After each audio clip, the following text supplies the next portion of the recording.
Welcome, folks, to the 700 Club. Raging floodwaters are rising across the Midwest as rescue crews work night and day, pulling frantic people to safety. More than 30 tornadoes have hit the Plains states, followed by torrential rains. Reporter Charlene Aaron is tracking that wild weather. The violent twisters damaged homes and businesses, but now comes the second act. Intense rains bringing catastrophic flooding, trapping many in their homes. High water rescues played out across the region as first responders search for the stranded, with 5 feet of water in some places. Keep trying, you're almost out. In Tulsa, one man pinned by a falling tree. Parts of Interstate 40 underwater and railroad tracks washed away. The storm system spawned more than 20 tornadoes across several states. The town of Mangum, Oklahoma, took a direct hit. We could feel it sucking stuff out, but we had no idea. A tornado reported near the Tulsa International Airport damaged about a dozen homes. Felt like I was lucky to be alive. While I was in my room, I couldn't get nobody on the phone. I don't know, maybe I was in the tornado, I don't know, but nobody would get on the phone. I kept yelling for help. Some lost all they own. We got nowhere else to go now. I mean, put all our money into this house, and now we're here. We got to figure it out. In Wheatland, Missouri, storms flipped campers and demolished a racetrack grandstand. Forecasters say more severe weather is expected later this week. Here you can see the Plains states again at risk for hail, flooding, and also a few tornadoes. So not only do we have this severe weather risk here on Thursday, but we have the old storm system that moves up to the north, then it dives southeast, and that could bring some problems into the northeastern states Thursday. Meanwhile, out west, wintry weather as heavy snow blanketed parts of Colorado. Uncommonly cold air, major snowstorm for this time of the year in the Colorado Rockies. They're going to be skiing Memorial Day out there. Denver with 3 to 6 inches of snow, and the western Dakotas are getting blasted with a snowstorm also. President Trump has issued a major disaster declaration for 13 counties in Missouri already damaged by flooding earlier this year. Charlene Aaron, CBN News. Well, in other news, America's top defense official says Iran is backing down in the face of U.S. military might. John Jessup has more on that story. Thanks, Pat. Democrats and Republicans are divided over the Trump administration's explanation of its recent heightened military response towards Iran. Secretary of State Mike Pompeo and Acting Defense Secretary Patrick Shanahan briefed members of Congress Tuesday. Afterward, Shanahan told reporters they walked lawmakers through their actions after discovering credible evidence Iran was planning attacks against U.S. interests. We have deterred attacks based on our reposturing of assets, deterred attacks against American forces. Our biggest focus at this point is to prevent Iranian miscalculation. We do not want the situation to escalate. This is about deterrence, not about war. Some Democrats said the intelligence did not prove Iran is more threatening than in the past. Texas Democratic Congressman Joaquin Castro suggested the administration's moves are deliberately provocative. South Carolina Republican Senator Lindsey Graham disagreed. I think this has been a very measured response. We've been attacked for years by Iran. For 40 years they've been killing people, including Americans. Now we're at a point in time where we're pushing back against the regime and we're resetting the rules of engagement.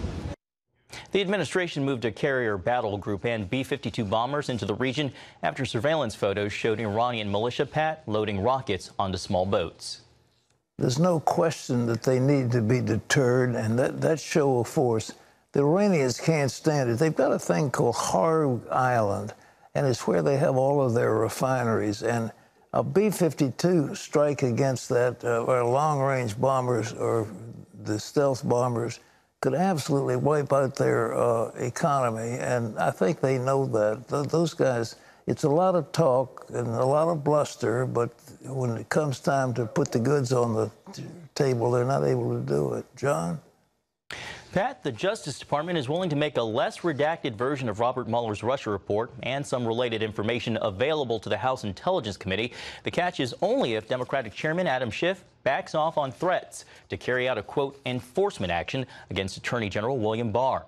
The committee has a meeting scheduled today to discuss possible action against Barr for refusing to turn over documents. Schiff has subpoenaed the full Mueller report. The House Judiciary Committee has already voted, Pat, to hold Barr in contempt.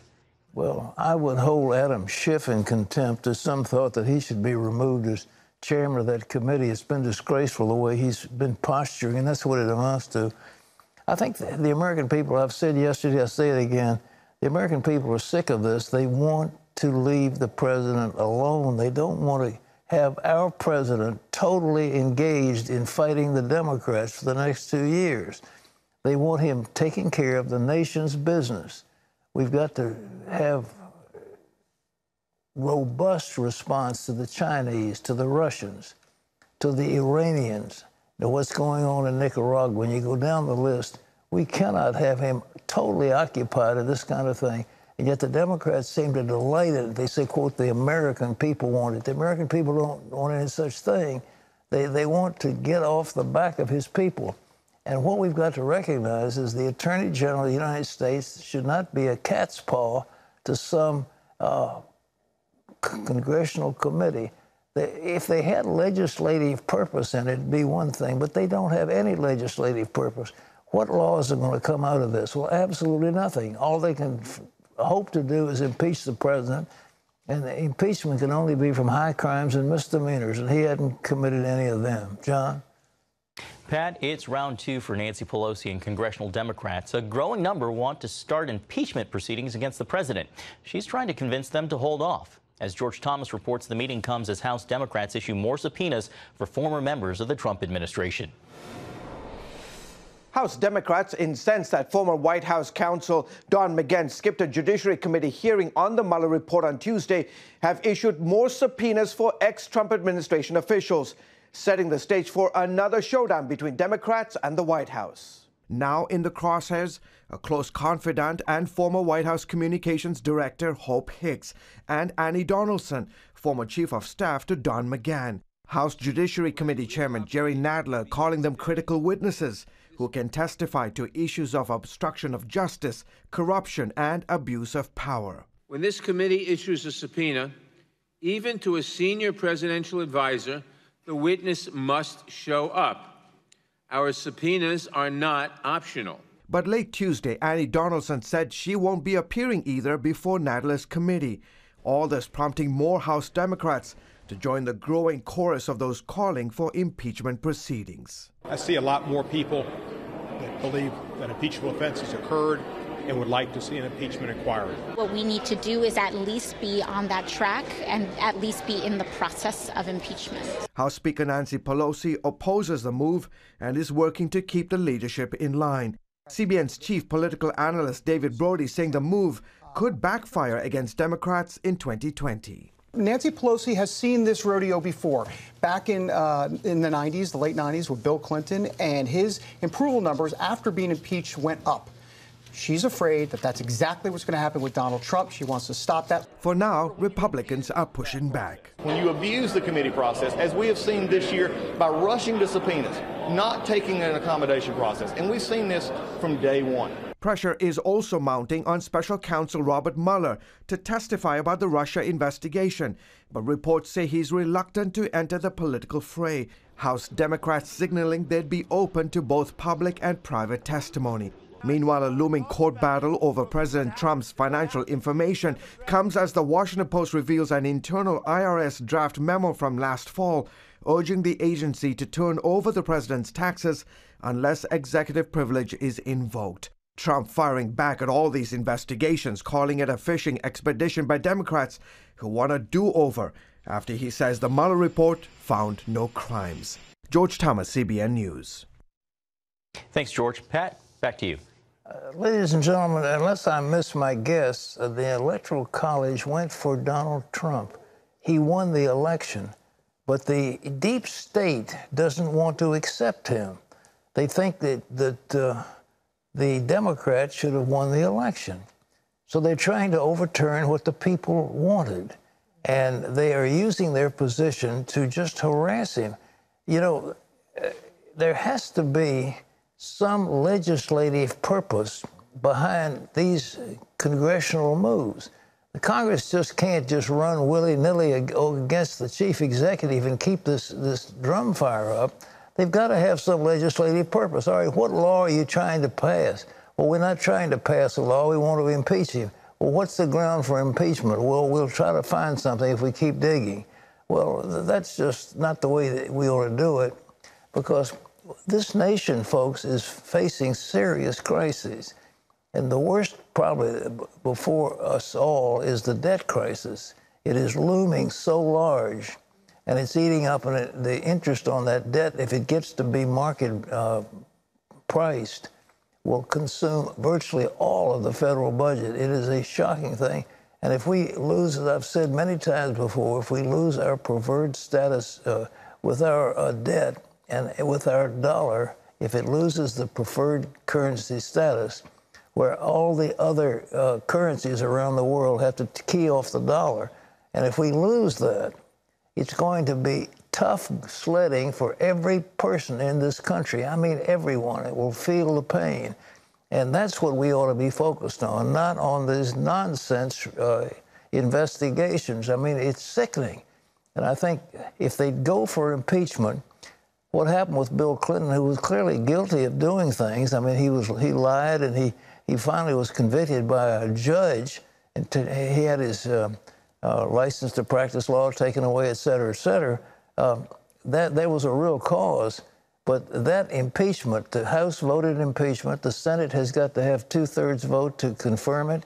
There is no way under heaven a Republican Senate is going to confirm impeachment. It will go nowhere, and yet it will occupy the Democrats all the way up to the election. So instead of framing the point of their points to win an election in 2020, they're going to be mired in this particular morass. And when they do, they're going to lose. And so the Republicans are just licking their chops and rubbing their hands in glee. Like, go ahead and go for impeachment, guys. We can hardly wait. John? Pat, Senate Majority Leader Mitch McConnell wants to raise the minimum age for buying tobacco products from 18 to 21. McConnell represents Kentucky, one of the country's top tobacco producers. 14 states have already raised the minimum age to 21. The increasing popularity of e-cigarettes and underage vaping are raising concerns among health experts. A recent survey of high school students found about 20% admitted to vaping in the previous month. McConnell says it's become a public health crisis. Well, in California, Democrats are fighting with each other over government-subsidized health care for illegal immigrants. But they're not fighting over if taxpayers should bear the medical costs of those living in the state illegally, rather about how many should be covered. Governor Gavin Newsom proposes allowing undocumented residents under the age of 26 to enroll in the state's Medicaid program. Some Democratic lawmakers want to include low-income people of all ages, regardless of their immigration status. Pat, either move would be a first in the nation. I was talking to somebody who's an expert in this field. I was learning about it yesterday. I wasn't aware that in California, an undocumented alien can get a license to drive. And when that undocumented alien gets a license to drive, he also gets a sample ballot. And on the ballot is stamped, you cannot use this ballot if you're an undocumented alien. But nevertheless, these undocumented aliens are being taught to go ahead and vote because you have a ballot in your hand, and you can vote that ballot any way you want to. And then the Democrats have workers who know where these undocumented guys are, and they go out and collect these ballots and put them in, and they're hoping to use these fraudulent ballots to tip the scales in California and New Mexico and I guess Texas and other states where there are many of these undocumented aliens. That's why they want them, because they can manipulate them, and you know, the people don't know what they're doing, and they can even give them some bribes. That's the, but I didn't realize till I was in this conversation that they can get a driver's license in California, and with the driver's license comes a ballot. And then there's a note that says, you can't use it, and they don't believe it. So anyhow, that's why the push is to keep bringing all these undocumented people into this country, because it'll tip the electoral balance, certainly in California and other states like that. John? Pat, on to a topic you hit on just a few minutes ago. The Nevada Senate Tuesday approved a bill in an effort to do away with the Electoral College system. It requires electors to cast their electoral votes to the winner of the national popular vote. Nevada could join 15 other states in the National Popular Vote Interstate Compact, which came about after President Trump's 2016 victory, when he won the electoral vote, but not the popular vote. The pact won't go into effect until enough states join to equal at least 270 electoral votes. That's the minimum needed to win a presidential election. With Nevada, the pact will only have 195 votes secured. Pat? Look, the Electoral College was set up because this is called the United States of America. This isn't called the Democratic Republic of America. It's the United States.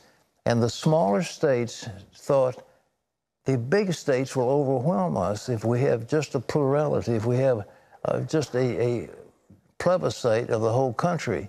And that means that California, New York, and maybe Illinois could literally dominate the election, and the little states would have no voice at all. And so the framers of our Constitution were very wise, because it's United States, and each of the smaller states, whether it was Delaware or Connecticut or whoever, wanted to have a representation.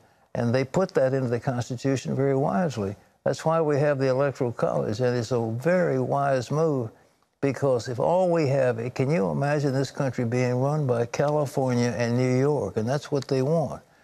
California, New York, and just say maybe Illinois and one other large Democrat state could literally control the election. And there would be no question. There'd be no races. There would be no contests in these smaller states. The presidential candidates wouldn't campaign them. They wouldn't.